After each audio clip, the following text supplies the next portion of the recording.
Il risque de pleuvoir raconte l'histoire d'un enterrement, celui d'une jeune femme accidentée de la route, mais aussi celui de la sécurité sociale, dont Emmanuel Etzig détaille le démantèlement au travers les yeux d'Antoine Rougemont, cadre de l'assurance, en plein doute existentiel. Face à ces managers d'un nouveau genre qui ont pris d'assaut les assurances, tous sortis des mêmes écoles et du même Gotha, il s'inquiète du devenir de l'idéal forgé en 1945 d'une mutualisation des risques entre jeunes et vieux, riches, pauvres, bien portants et malades. Et que les nouveaux tenants du système d'assurance vident progressivement de son sens depuis 2002 par l'exploitation des données médicales, la titrisation du risque et autres dérives qui font de l'accident de voiture un poste de rentabilité comme les autres. Il risque de pleuvoir d'Emmanuel Etzig est sorti en février 2008 aux éditions du Seuil. Je trouve que c'est très romanesque, ce processus de privatisation. Je montre comment les assureurs privés veulent s'emparer de la sécurité sociale, comment ils mettent des outils en place, comment effectivement il n'y a pas de fatalité en fait à cette privatisation, comment c'est vraiment une guerre très idéologique, certes, mais aussi très opérationnelle, entre d'un côté les libéraux et de l'autre les étatistes qui pour l'instant n'ont pas l'avantage.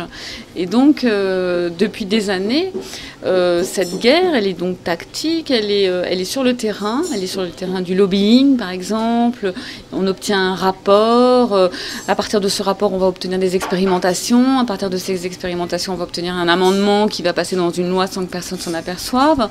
Tout ça, c'est à raconter et je trouve qu'il y a une intensité dramatique qui est intéressante pour le roman. La sécurité sociale, c'est un bien commun qu'on doit protéger, je crois, et qu'en tout cas, la question se pose de savoir à qui on a envie de confier notre santé.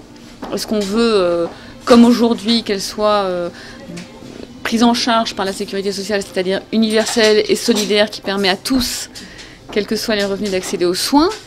Ou est-ce qu'on va laisser comme ça les assureurs privés s'en emparer? Il s'agit d'un marché. Eux, ils sont dans une logique. Moi, je veux dire, ils ne s'en cachent pas. Je veux dire, je ne fais que montrer ce qui est visible.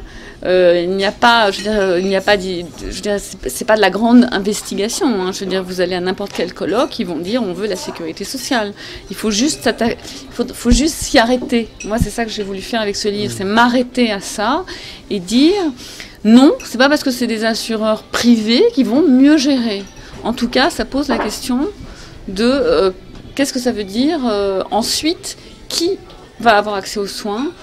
Est-ce que quelqu'un, effectivement, qui a le SMIC, dans 2-3 ans, si ce sont les assureurs privés qui tiennent la santé, avec le SMIC, on ne peut pas se payer une bonne assurance complémentaire. Donc voilà, donc, avec une mauvaise assurance complémentaire, on n'accède pas aux soins. En même temps, ils ont conscience que, comme il y en a un qui le dit, ça va peut-être poser un problème d'acceptabilité client. Voilà, donc ils savent très bien qu'ils marchent sur des œufs.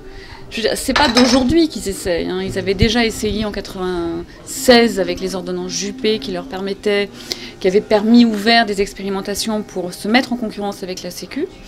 Donc, je veux dire, ils avaient déjà des dossiers bien ficelés à l'époque dans le cadre de ces expérimentations, et ça aurait été un premier pas vers la privatisation. Et puis il y a eu la dissolution, un nouveau Premier ministre, et ils n'ont pas eu l'agrément, et donc ils ont trouvé un autre système. Donc effectivement, ils ont conscience quand même que les Français sont attachés à la sécurité sociale, et donc c'est un vrai travail de lobbying et puis de mise en condition des esprits, en fait. Ce qui est fait depuis 2002, très bien, depuis effectivement qu'on a des gouvernements libéraux. Et il est logique que des gouvernements libéraux veulent faire la part belle au privé. Je veux dire, il n'y a rien d'extraordinaire là-dedans, sauf que c'est pas en débat.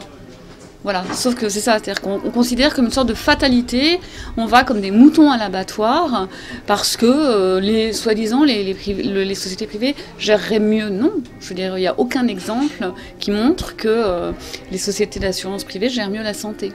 Notamment l'exemple américain est un contre-exemple.